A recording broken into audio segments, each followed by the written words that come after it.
Hello, everyone, and welcome to another episode of the Backstop Podcast. Hello, Red Sox Nation. That's right. And we're tuning in to another series of Red Sox baseball. And it's a good one because the Red Sox won this series. They won two series in a row. We got that and much, much more as we go break down the stats and then what a review we have real quick with Boston winning the first and third game. But unfortunately, we suffered a loss in the second game. More on Kluber later on the show. But if we look at the first one, all right, Alex Verdugo gave us the winning run there in the bottom of the 10th. 5-4 was the final score. Schreiber gets his first victory. In the second game, Kluber didn't last long, man.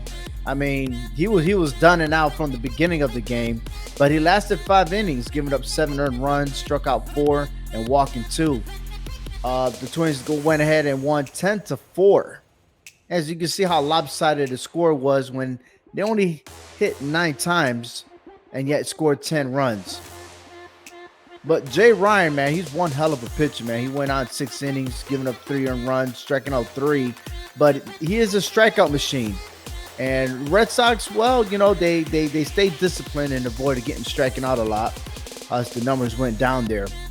But in the third game, it was fabulous. 6 runs in the bottom of the third. And a lot of people woke up in those bats, I tell you. But Hulk, he went ahead. 7 innings pitched, 3 earned runs, 7 strikeouts, 1 walk. Good for him.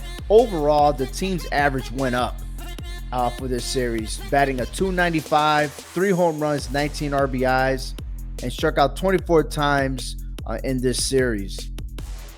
Yu Chang and Alex Verdugo. Verdugo had 2 home runs in this series, and Yu Chang got his first home run in Red Sox uniform, so congrats to both of them. And Kike Hernandez. I mean, I've been busting his balls since the beginning of the season, but, you know, this series he hit in every game. Total of 6 hits against the Twins, and now his average is climbing up. Good for him. Hopefully, he can maintain that and continue his success. But on the other side, Corey Kluber, man, not doing so well. He's 0-4, and if you look at it per game, I mean, he losing against Baltimore. He only lasted 3 1/3 innings.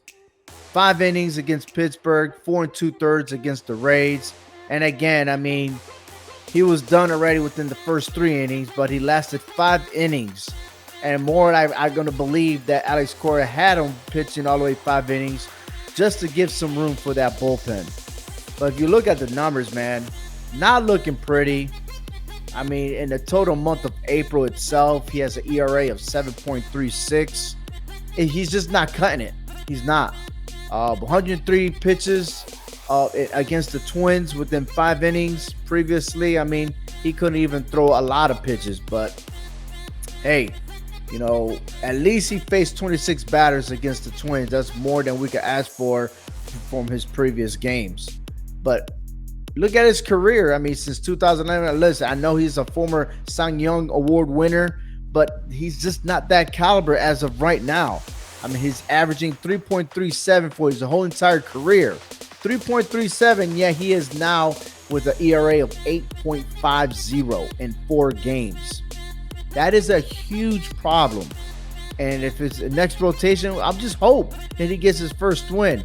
But his ERA is skyrocketing. Last year, he finished with a 4.34.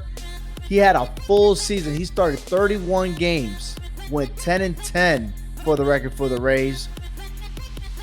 There's a reason why the Rays didn't want him to stay in the organization, and the Red Sox took him. Okay? I don't know. I just don't understand. But maybe there's something. Maybe as soon as the temperature rises, he will come on board and we're going to see the Cy Young Award winner that he used to be. But for now, it's just not clicking right now.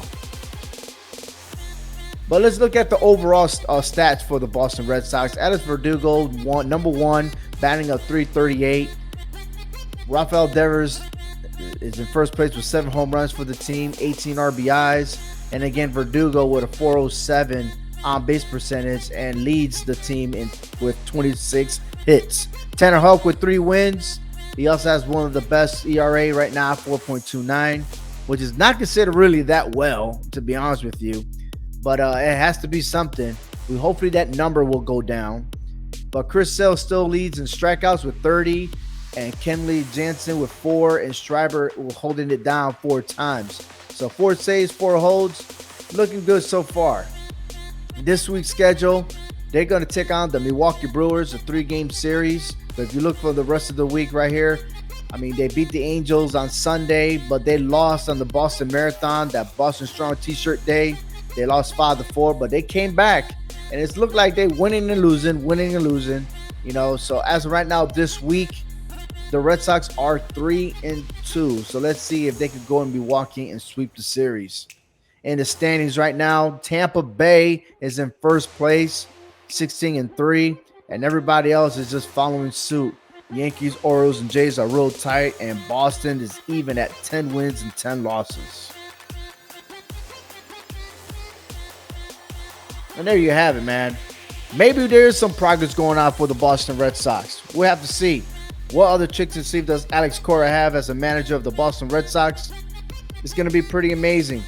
You know, everyone had their doubts. I have doubts, and I'm still having doubts, but I just want to get out of the basement. I know all of you want the same thing, right? But let's see if the playing against the National League will do wonders for us here on out as we take on the Milwaukee Brewers this weekend. So without further ado, let's check it out, and I'll be back Sunday to talk about the rest of the Red Sox stats, standings, and throughout the week. Thank you so much for listening to OV's Backstop Podcast, part of the CMG Sports Podcast Network. For more, visit hhwshow.com.